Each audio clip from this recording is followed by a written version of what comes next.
Next topic आ जाता है therapeutic effects, जिसमें पहला आता है वाउंड हीलिंग। वाउंड हीलिंग को एक्सप्लेन करते हुए इसमें क्या होता है, वाउंड हीलिंग कैसे होती है। पहले तो एक्टिवेशन ऑफ क्रोमोफोर्स।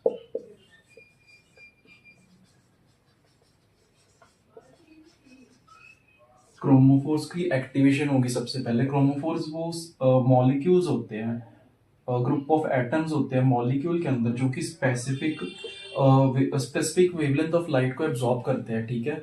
और उसको एब्जॉर्ब करके ना एक एनर्जी में कन्वर्ट कर देते हैं टू प्रोड्यूस बायोलॉजिकल इफेक्ट्स, ठीक है। Group of atoms in a molecule which absorb specific wavelength of light। Specific wavelength of light emphasis दे रहा हूँ, स्पेसिफिक वेवलेंथ ऑफ लाइट को ही एब्जॉर्ब करेंगे, जिसको वो एनर्जी में कन्वर्ट कर देंगे टू प्रोड्यूस बायोलॉजिकल इफेक्ट्स, ठीक है। ये हो गया एक्टिवेशन। एक्टिवेशन के बाद क्या होगा, स्टिमुलेशन। स्टिमुलेशन भला किसकी होगी, फिब्रोब्लास्ट की।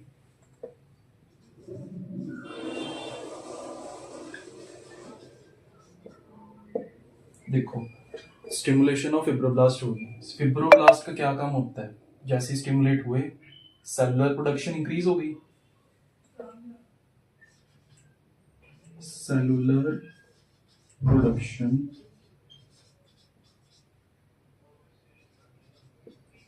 इंक्रीज होगी इससे। देखो, सेलुलर प्रोडक्शन इंक्रीज होगी, उसके बाद क्या होगा, माइटोकॉन्ड्रिया। माइटोकॉन्ड्रिया का रोल आ गया।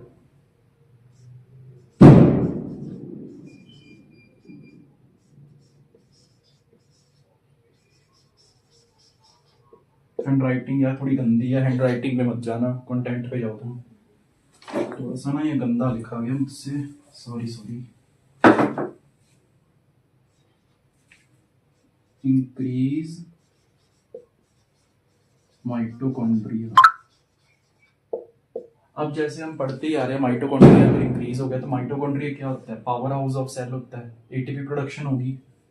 माइटोकॉन्ड्रिया के इंक्रीज होते ही एटीपी बढ़ जाएंगे।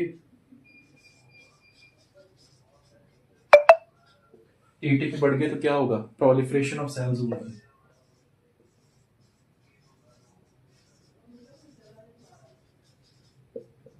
प्रोलिफरेशन ऑफ सेल्स, ठीक है। तो अल्टीमेटली वाउंड हीलिंग में काम आ गई ये चीज। अब क्या है, इसको कुछ केसेस में कि लाइक डायबिटिक अल्सर्स। दूसरा पॉइंट है प्रेशर सोर्स, ठीक है। और एक और चलो इतना ही कर लो। डायबिटिक अल्सर्स, प्रेशर सोर्स की वाउंड हीलिंग होती है ना जो इनमें, इनके ट्रीटमेंट में काफी काम आती है। जो वोन्स कोज होते हैं डायबिटिक अल्सर्स की वजह से और प्रेशर सोर्स की वजह से, ठीक है। तो इनकी हीलिंग में भी काफी काम आती है। अब डोजेज भी थोड़ी सी तुमको बता देता हूँ, डोजेज की क्या होगी, सॉरी, डोजेज क्या होगी इसकी, 4 joules पर सेंटीमीटर स्क्वायर, या 4 to 10 joules पर सेंटीमीटर स्क्वायर, ठीक है। इतने पॉइंट्स बहुत है। अगर एक्सप्लेन करना हो ना वाउंड हीलिंग को तो तुम ऐसे ही लिख सकते हो, ठीक है। ये इंपॉर्टेंट है, इसको भी लिख देना और हाईलाइट कर देना इसको।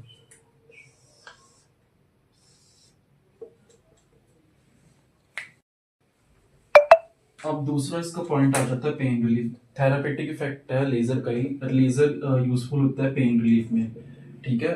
कैसे पेन रिलीफ कैसे होगा, सेंसरी नर्व कंडक्शन जो होगी इसकी वो डिक्रीज हो जाएगी, डिक्रीज हो गई। एंटी इंफ्लामेटरी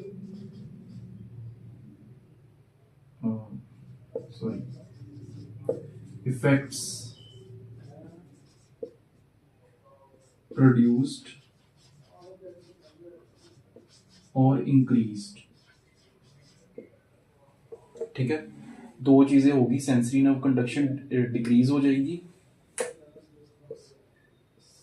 और एंटी इंफ्लेमेटरी इफेक्ट्स इंक्रीज हो जाएंगे, या प्रोड्यूस होंगे या तो इंक्रीज हो जाएंगे, ठीक है। क्या होगा? तीसरा एक और चीज आएगी, स्वेलिंग इज रिड्यूस्ड। स्वेलिंग भी रिड्यूस होगी, देखो सेंसरी नर्व कंडक्शन डिक्रीज हो गई, एंटी इंफ्लेमेटरी इफेक्ट्स प्रोड्यूस हो गए, स्वेलिंग कम हो गई, ठीक है। इन चीजों से क्या होगा? पेन रिलीफ होगी, पेन से हमें राहत मिलेगी, ठीक है। अब एक स्टार पॉइंट देखो, मैं तुमको बताता हूँ। पेन होती है ना, एक कंडीशन होती है, pen in trigeminal neuralgia. Neuralgia मतलब न्यूरल इन्वॉल्वमेंट।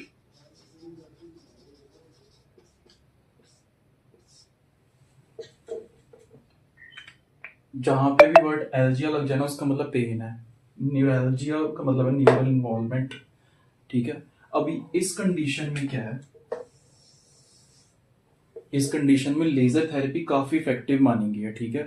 तो तुम इसको स्टार पॉइंट डाल के लिख देना, pain in trigeminal neuralgia is found to be affected by treatment with laser therapy, ठीक है।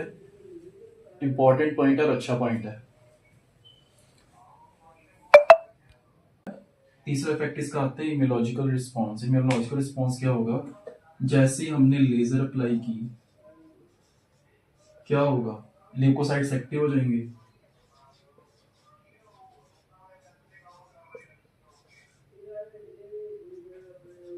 और स्पेलिंग चेक कर लेना यार, सी है या शायद के है, के होगा शायद, ठीक है। स्पेलिंग्स एक बार चेक कर लेना, ठीक है। तो लेजर जैसे ही हमने अप्लाई की, ल्यूकोसाइट्स एक्टिव हो जाएंगे, एक्टिव हो जाएंगे, उसके बाद क्या होगा? फैगोसाइटोसिस इंक्रीज होगी, इंक्रीज फैगोसाइटोसिस। फैगोसाइटोसिस इंक्रीज होगी, बैक्टीरियल डिस्ट्रक्शन हो जाएगी, बैक्टीरियल डिस्ट्रक्शन। मतलब कि फैगोसाइटोसिस जैसे इंक्रीज होगी तो फॉरेन पार्टिकल्स डाइजेस्ट हो जाएंगे या डिस्ट्रॉय हो जाएंगे, ये बैक्टीरिया डिस्ट्रक्ट हो जाएंगे, डिस्ट्रक्शन होगी, जिससे क्या होगा? Reduce swelling. जो बैक्टीरिया की वजह से स्वेलिंग थी वो रिड्यूस होगी, क्योंकि बैक्टीरिया डिस्ट्रॉय हो गए स्वेलिंग से। अब मैंने क्या बताया था? स्वेलिंग जैसी रिड्यूस हो गई, जैसी स्वेलिंग रिड्यूस हो गई क्या होगा?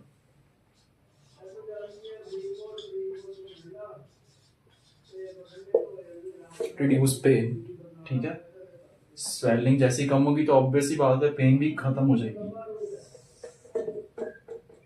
मेन मकसद ही हमारा यही है, पेन खत्म करने का।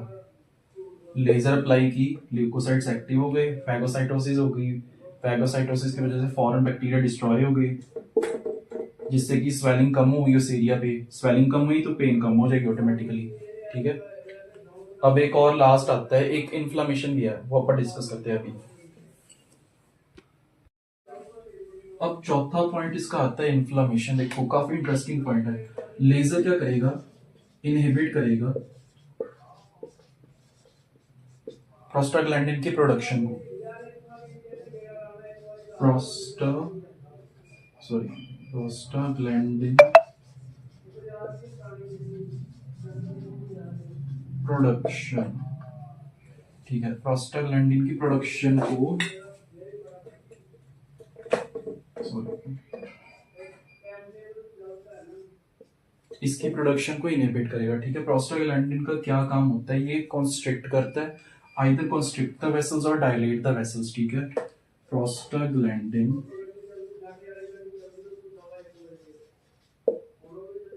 या मतलब टोन को मतलब रेगुलेट करता है ब्लड वेसल्स की, ठीक है। तो मैं लिख देता हूं यहाँ पे, regulates tone of blood vessels. या तो कंस्ट्रिक्ट करेगा या तो डायलेट करेगा, ठीक है। अब जैसे ये इनहिबिट होगी प्रोडक्शन इसकी, तो blood vessels becomes blood vessel बन के नॉर्मल, ठीक है। उसकी प्रोडक्शन को इनहिबिट किया, वो जो उसका फंक्शन क्या होता है रेगुलेट करना, वो बंद हो गया, बिकम हो गया नॉर्मल, ठीक है। अब इससे क्या होगा सोचो, जब ब्लड वेसल्स हो गए नॉर्मल तो प्लाज्मा जो प्लाज्मा होता है क्या करेगा,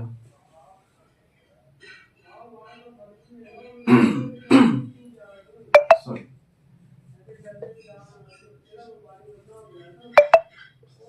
decrease flow of plasma into interstitial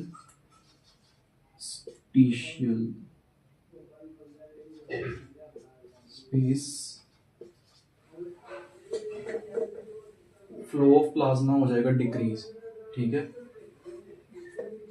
plasma जैसे डिक्रीज हो गया तो क्या होगा, डिक्रीज स्वेलिंग। अब आगे तुमको पता ही है, स्वेलिंग अगर डिक्रीज हो जाए क्या होगा, डिक्रीज पेन। देखो पेन भी होगी, डिक्रीज स्वेलिंग, जहां पे यार ये बात याद रखना, स्वेलिंग डिक्रीज होगी तो ऑब्वियसली पेन डिक्रीज होगी, कॉमन सेंस वाली बात है। शुरू से देख लो, लेजर करती है इनहिबिट प्रोस्टाग्लैंडिन की प्रोडक्शन को, प्रोस्टाग्लैंडिन रेगुलेट करता है ब्लड वेसल्स की टोन को, ठीक है। Blood vessels become normal, normal हो गए, decrease flow of plasma into interstitial space, plasma flow नहीं करेगा तो ऑब्वियसली प्रोडक्शन स्वेलिंग होगी, डिक्रीज डिक्रीज होगी तो पेन खुद डिक्रीज हो जाएगी, ठीक है। अब यहाँ पे हमारा एक और टॉपिक खत्म हो जाता है, थेरापेटिक इफेक्ट्स। अब नेक्स्ट टॉपिक में हम डिस्कस करेंगे मेथड्स ऑफ लेजर, कि हम लेजर को कैसे अप्लाई कर सकते हैं। अब नेक्स्ट आता है हमारा methods of ledger, grid method आ जाता है पहले। देखो दो मेथड्स हैं, उसमें हम पहला मेथड डिस्कस कर रहे हैं ग्रिड मेथड, ठीक है। समझो ग्रिड मेथड में क्या होता है, मान लो ये ट्रीटमेंट एरिया है, ये मेरा ट्रीटमेंट एरिया, ठीक है। तो इसमें क्या होगा कि ये ट्रीटमेंट एरिया को ग्रिड्स में डिवाइड कर देना। देखो हम इसको ना ट्रीटमेंट एरिया को ग्रिड्स में डिवाइड कर देंगे ऐसे,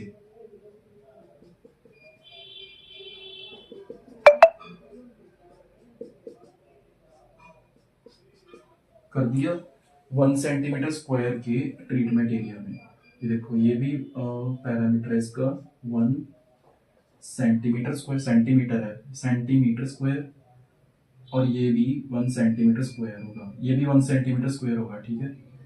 और ये भी, ठीक है, 1 सेंटीमीटर स्क्वायर के ग्रिड्स में हमने डिवाइड कर दिया, ठीक है। अब ये देखो ये एक ग्रिड है, इस ग्रिड को पर्टिकुलर टाइम के लिए ट्रीट करना है, एक पर्टिकुलर टाइम के लिए, कुछ सेकंड मान लो, कुछ मिनट मान लो, कुछ उसी मतलब टाइम में ट्रीट करना है,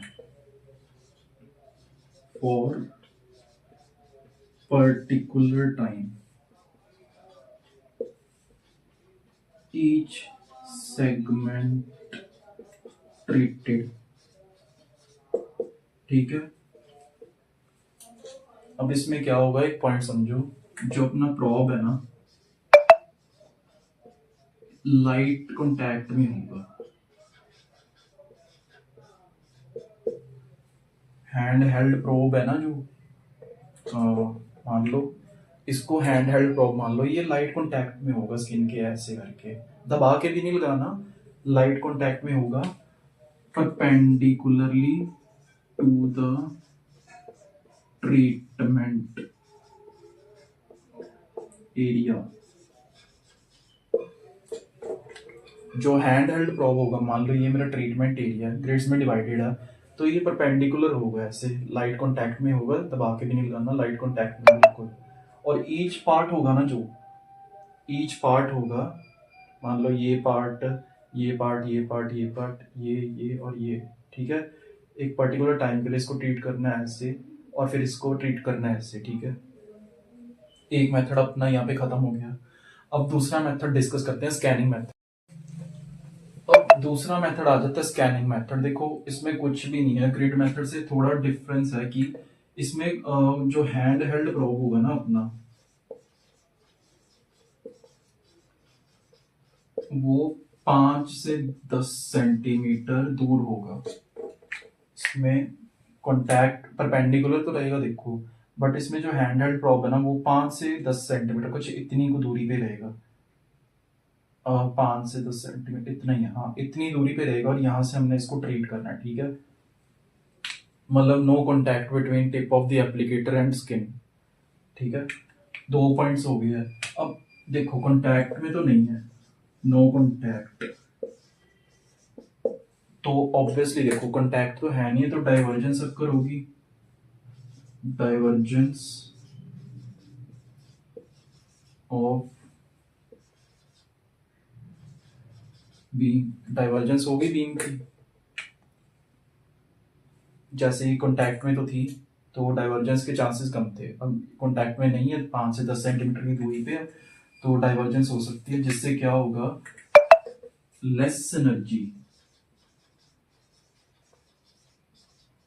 supplied to the treatment area. देखो समझो इस बात को, no contact, divergence of beam, ठीक है, जिससे कि लेस एनर्जी सप्लाई होगी,